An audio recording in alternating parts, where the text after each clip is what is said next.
Hi everyone, it is the last day of September. Thank you so much for all of you who have been here this month with me, taking part in this practice challenge. I hope my tips have been helpful to you. I hope these are things you will continue to use going forward.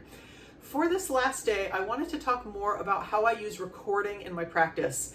In some of my practice videos, especially earlier in the month, I was recording myself in the demonstration and I got a lot of questions about that. So I thought for the final day, I would talk about that. When I'm practicing, I am constantly going back and forth with my recording device. So I will work on something, a phrase, a skill, whatever it is that I'm working on, I will work on that. And once I think it sounds good, I will record it to see if it actually sounds good, to see if there are things that I missed in terms of intonation, timing, expression, articulation, anything. Just I listen to it to see what I hear. And then based on what I hear, I'm either happy with it, which hopefully happens, or I hear things like, oh, I didn't take into consideration how I'm using my vibrato here. And so I will take what I learned from the recording, incorporate it into the phrase, work on that, and then go back to my recording device.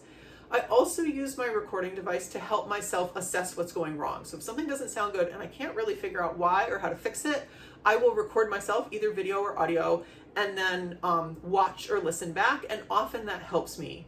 One of my favorite apps is called Audio Stretch. You can use this to record yourself and then slow it down or speed it up, but I'm usually slowing it down to any tempo without changing the pitch. I find this very, very helpful, particularly for fast passages where maybe I'm not clean when I'm fast, but I can't quite figure out why, and when I slow it down, the issue goes away because it's slow.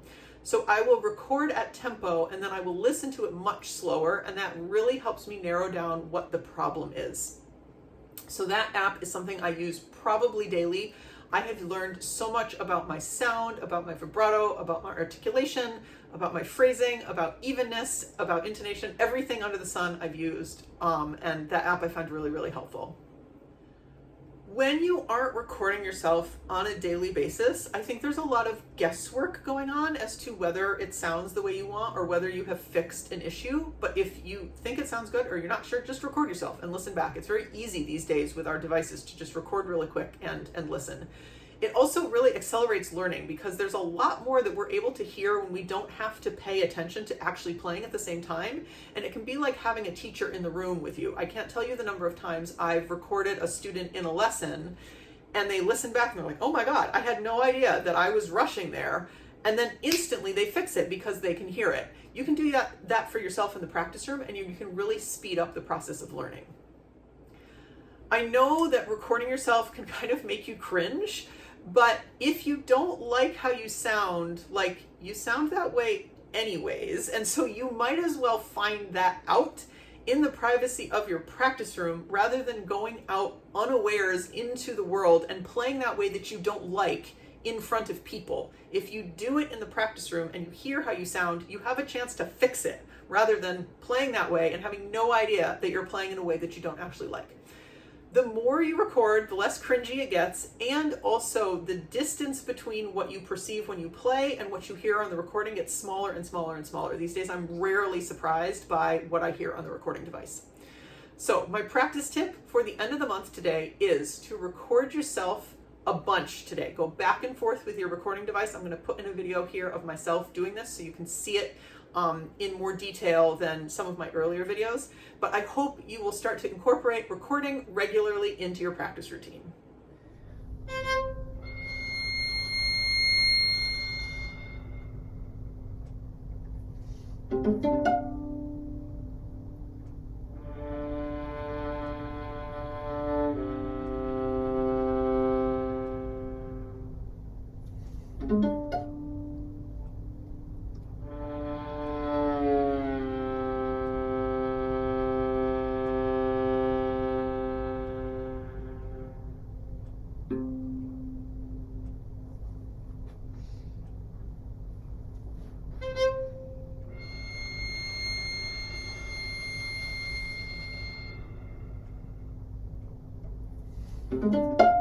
Oh, too loud.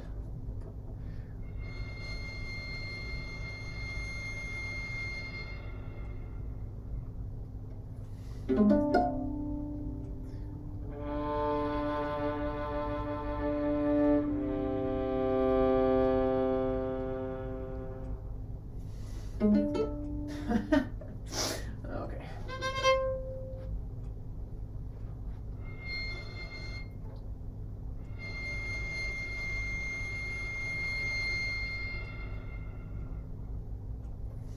Mm.